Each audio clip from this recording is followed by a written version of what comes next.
नमस्कार, मैं बीना और आपका स्वागत करती हूँ हमारे चैनल बिहान इंडिया में। अभी का सबसे गर्म मुद्दा ये है सिटीजनशिप अमेंडमेंट एक्ट यानी CAA। और केंद्र सरकार ने ये दावा किया है कि CAA का मकसद नागरिकता लेने का नहीं बल्कि देने का है।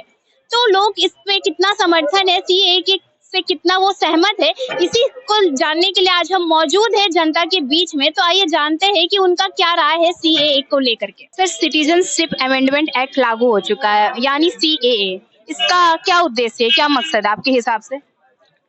सीए हो या एनआरसी हो या एमपीआर हो, यह एक खुली हुई किताब है, पूरा देश देख रहा है। अभी जो इशू आप लेकर आई हैं यहाँ पर है, इशू ये होना चाहिए, महंगाई पर इशू होना चाहिए। 2 करोड़ जो बेरोजगार नौजवान नौकरी देने की बात है, इशू वो होना चाहिए। और जो देश के हालात है वो होना चाहिए। आपका ये चुनावी हथकंडा है, चुनाव करीब है, आप इसको 2 साल पहले भी कर सकते थे, 3 साल पहले भी कर सकते थे, मगर क्या कारण है कि आप चुनाव के चंद दिनों पहले आप ये कर रहे हैं? इसका साफ मकसद यही है कि देश को 2 भाग में बांटना और देश को जो है सांप्रदायिक आग में झोंकना। ठीक है सर, ऑल इंडिया मुस्लिम के अध्यक्ष मौलाना शहाबुद्दीन रजवी ने कहा है कि मुस्लिम समुदाय CAA का विरोध नहीं करेंगे बल्कि स्वागत करेंगे। इस पे आपकी क्या प्रतिक्रिया? देखिए, ये उनकी अपनी राय है, ये उनकी अपनी राय है। मतलब ज्यादातर मुसलमान जो है, ये उनकी अपना एक सोच है, वो अपने सोच के बेसिस पर ये बात बोले हैं। मगर जो आम मुसलमान है, जो गरीब गुरबा है, जो कहीं ना कहीं से जो है उसके पास जो कागजात नहीं है, जिनके पास पहचान पत्र नहीं है, वो तो घबराया हुआ है।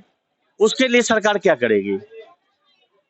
आपने एक तरफ जो है, जो बाहर से जो विदेशों से, चाहे वो बगल में आपका नेपाल हो या अफगानिस्तान हो या श्रीलंका हो या पाकिस्तान हो, यहाँ से जो गैर मुस्लिम आ रहे हैं, आप उनको जो है संरक्षण दे रहे हैं, उनको नागरिकता दे रहे हैं, तो फिर क्या कारण है मुस्लिम को आप नहीं देंगे?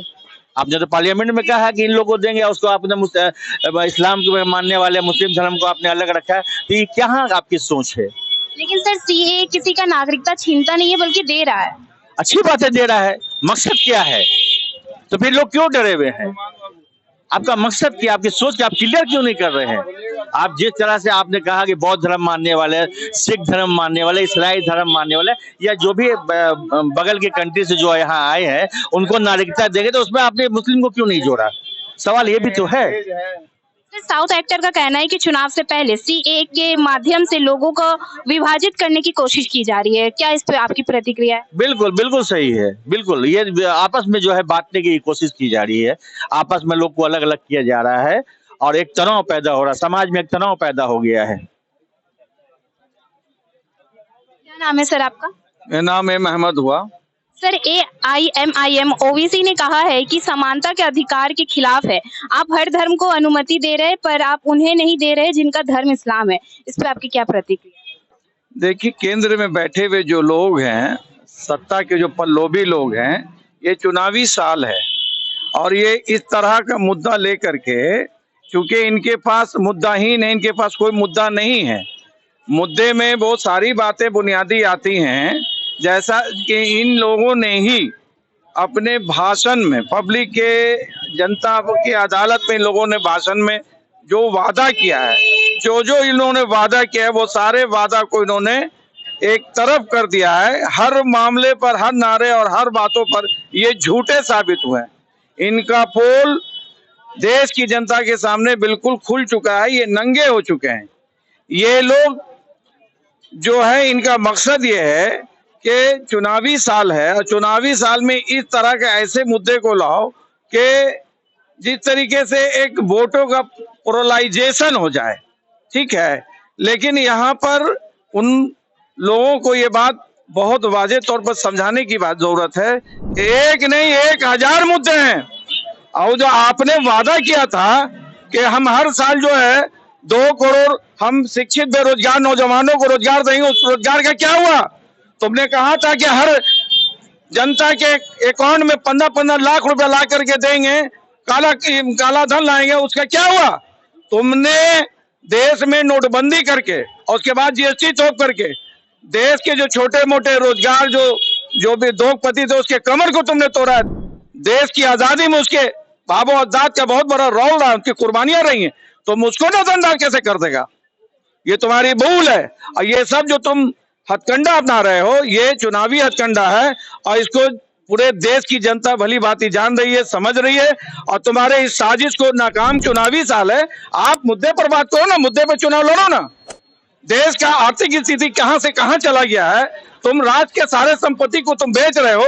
अडानी के पास जो इतनी दौलत, इतनी मालियत आया है, किसका है? प्रधानमंत्री जवाब दो, अडानी कौन है और उससे तुम्हारा रिश्ता क्या है? ये जनता पूछती है, जनता के यहाँ नौजवान ये सवाल पूछते हैं। सिटीजनशिप अमेंडमेंट एक्ट यानी CAA लागू होने से आप कितना सहमत हैं? अभी तो चालू हुआ है, देखिए आगे के क्या होता है। इस पे हम क्या प्रतिक्रिया दें? हमसे बुद्धिजीवी लोग हैं, देश में माननीय लोग हैं, उनका क्या प्रतिक्रिया आ रहा है, क्या विरोध आ रहा है?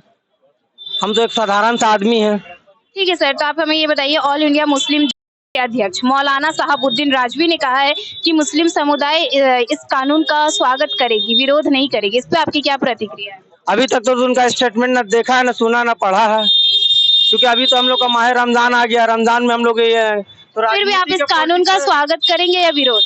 मेरे माननीय लोग, मेरे नेता लोग हैं, मेरे बड़े बड़े उलमा है, दीन है, वो सब समझेंगे बुझेंगे। ये तो कोई खेत की मूली नहीं कि जो चाहेगा इसको भंजाएगा। तो हमने जनता से बात किया और किसी का कहना है कि ये चुनावी हथकंडा है। फिलहाल के लिए इस खबर में इतना ही। ऐसे ही तमाम खबरों के लिए बने रहिए बिहान इंडिया के साथ। और अगर आपको हमारा वीडियो पसंद आया हो तो हमारे चैनल को सब्सक्राइब, लाइक, कमेंट, शेयर करना ना भूलें और बेल आइकन दबाना भी ना भूलें। हमारे चैनल को फेसबुक, एक्स और इंस्टाग्राम पर भी जरूर फॉलो कर लें और अपना फुल सपोर्ट दें।